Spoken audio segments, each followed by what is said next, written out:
Magandang buhay mga ka-update, narito ang weather update ngayong Miyerkules, October 8, 2025. Sa Luzon, maaring makaranas ng isolated rain showers sa ilang bahagi ng Cagayan Valley, Aurora, at Calabarzon. Sa hapon hanggang gabi, may posibilidad ng localized thunderstorms sa central at northern Luzon, kaya maging alerto sa biglaang pagbaha lalo na sa low-lying areas.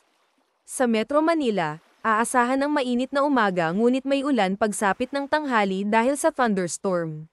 Sa Visayas, asahan ng maulan na panahon sa northern at eastern Samar sa umaga. Pagsapit ng tanghali at gabi, mas lalakas ang ulan sa Panay, Guimaras, Negros, Samar Island, Bohol, Iloilo, at Antique. Dahil sa Intertropical Convergence Zone. Sa Mindanao, maghapon ang mga pag-ulan sa dulot ng ITCZ. Malalakas na ulan sa Maguindanao, Basilan, Sultan Kudarat, South Cotabato, Zamboanga del Norte, at Agusan.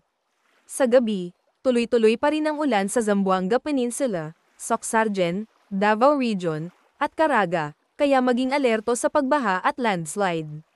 Huwag kalimutan mag-follow sa ating page and i-share ating video para updated ka lagi sa lagay ng panahon.